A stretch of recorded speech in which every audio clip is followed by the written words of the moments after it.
Benedict, nakaharap na ba ang lahat ng ipinatawag na NBI kaugnay ng drowning incident sa mga Ateneo players at kailan ilalabas ang resulta ng autopsy report?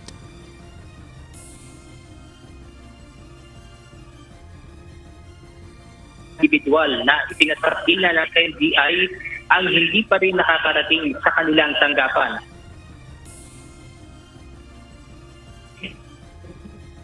Mag-aalas 2 ng hapon kanina nang dumating sa tanggapan ng NBI Homicide Division si resigned Ateneo Blue Eagles basketball team head coach Thomas Anthony Baldwin kasama ang 5 abogado.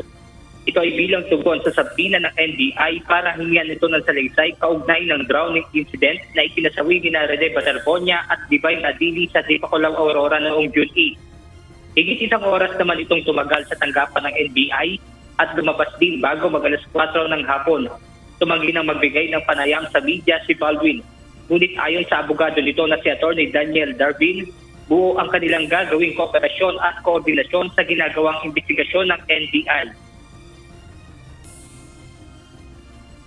We come before this office in the spirit of full cooperation, in full compliance with the subpoena, and in order to shed light on the incidents of June 8, 2026.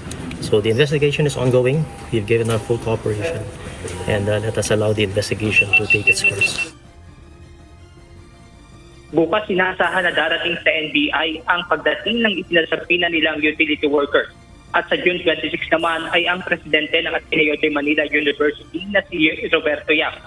Samantala, may autopsy report ng NBI ng mga nasawing Ateneo student athlete na sina Rene Baterbonia at Divine Adili. Ayon kay NBI Director Welvin Matibag, maaari na nilang maibigay sa pamilya ni Baterbonia at Adili ang autopsy report.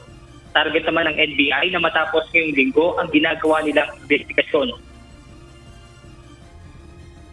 Sana matapos namin by this week, depende sa dating ng mga ating iniimbestigahan. Pero of course, we also set a time frame para magawa to. Ang talagang, what I can tell you now na sigurado is natapos namin na kaagad yung autopsy report for both the Divine and Rene.